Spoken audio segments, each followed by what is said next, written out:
Deixa eu voltar a falar sobre a gangue da calcinha. Aí, ó. Aí outras mulheres que não tem como se defender. Mulheres presas por furtar mercados. R$ 1.000 em calcinha. Mas será que elas escolhiam a dedo R$ 1.000 em lingerie, gente? É muita coisa. Ô, louco. A gente conseguiu o depoimento do trio de bonitonas. Olha lá o trio atacando lá, ó. Dentro dessa bolinha vermelha aí do detalhe.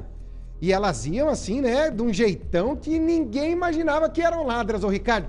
O que é que essas malucas aí falaram?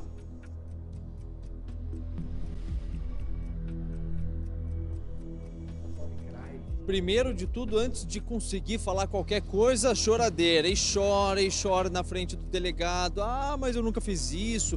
Foi a minha amiga que fez, eu não tive nada a ver com isso. A outra dizendo que tá grávida. Então, assim, como quem diz assim, tomara que o delegado se compadeça da minha situação.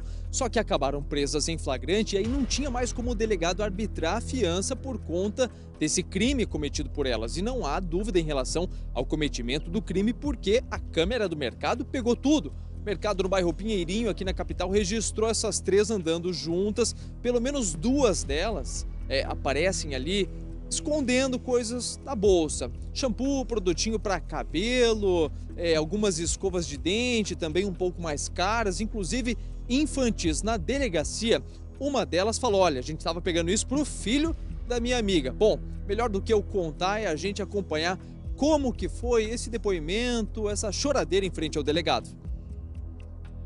O que a senhora tem a falar com relação aos fatos que eu comuniquei agora à senhora? Que eles estão me enquadrando em uma coisa que eles têm carro, eles têm placa, eles têm vídeo de outras pessoas e eles estão enquadrando eu e moça. É a primeira vez que eu fiz isso na minha vida, eu não entrei com a intenção de roubar, na hora do momento uma escova de dente, só que eu não entrei com a intenção de roubar. Eu tava junto, isso não dá pra negar, mas a gente não foi pra roubar, a gente foi pra passar no mercado.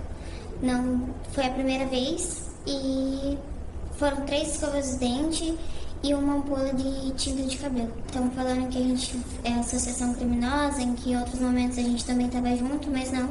Foi a minha primeira vez saindo com elas e acontecendo esse fato. Nunca roubei na minha vida, não tem nenhuma gravação minha. Eu quero permanecer em silêncio e só quero falar sobre o segurança mesmo. O que a senhora pode falar? O posto policial, né? Ele diz ser policial. Sim. Até agora a gente não viu ele aqui. E ele apontando a arma pra gente o tempo todo, com a arma na mão, por causa de uma escova de dente. Parecia Sim. que a gente ia levar um tiro ali, meu Deus.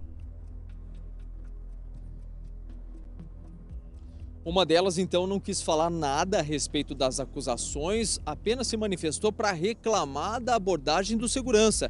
Achou o segurança um pouco truculento, um pouco violento, porque ele teria mostrado a arma para elas. Então, ela se manifestou diante do delegado quase que para prestar queixa contra o segurança que a flagrou cometendo os furtos e que disse que ela estava presa. Que coisa, né? Bom, a polícia até poderia acreditar nessa história de que era a primeira vez que elas estavam cometendo esses furtos, só que como a gente falou mais cedo, a hora que os policiais chegaram ao veículo que elas estavam usando, carrão, hein, golfezão com rodão, som, rebaixado, um carro, ó, daquele jeito. Dentro do carro, alguns calçados, mais um monte de calcinha. R$ 1.500 em calcinhas, muitas com etiquetas ainda. Então, para a polícia, tá muito claro que elas cometem furtos com frequência, sim, provavelmente na mesma região. E uma delas chegou a falar, me contaram que tem um vídeo, prendam as pessoas daquele outro vídeo. A polícia acha também que elas podem fazer parte de uma quadrilha, com a participação de outras mulheres também, que não estavam nesse episódio do bairro Pinheirinho, mas que participaram de outros furtos semanas antes na mesma região. A gente tem também o depoimento da funcionária do mercado e ela afirma, elas estavam aqui cometendo furto, mas não é a primeira vez que elas estavam fazendo isso não. O delegado também tem essa certeza. Eu saí do corredor e fui até meu gerente e passei pra ele. Olha, eu reconheci a menina que estava aqui sexta-feira que fez o furto anterior. E fui pra sala de monitoramento. Eu vi na câmera ela guardando os itens, né? Na própria roupa ali. Aí a gente esperou elas saírem pra fora do mercado e fizemos uma abordagem das mesmas.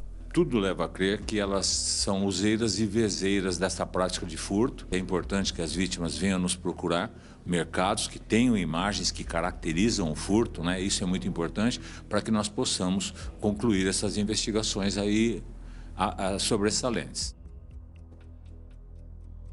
As 3 presas em flagrante passaram pela audiência de custódia, um procedimento padrão, e na audiência de custódia acabaram liberadas pela justiça. Estão respondendo a esse processo, mas estão respondendo em liberdade. O delegado foi bem claro: outros empresários, outros comerciantes, caso tenham essa suspeita de que furtos tenham sido cometidos por essas mesmas pessoas, busquem a polícia, busquem o 7º Distrito Policial e registrem a ocorrência, porque aí sim, se a polícia comprovar que essas mulheres estiveram envolvidas em outros crimes, a situação delas pode mudar. Estão em liberdade, mas podem voltar para trás das grades.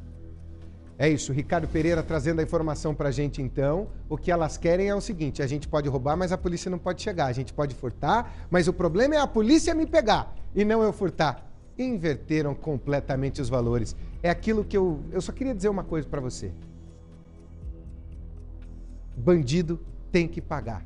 Ponto final. Não interessa se tá grávida ou se não tá. Essa aí nem vai ficar presa. Já olhando pra audiência de custódia, aí ele me ameaçou. Eu sou vítima dele. Não. Vítimas são as pessoas que foram lesadas por você, amiga. Tá bom? Tá tudo flagrado aí. Tá tudo certinho.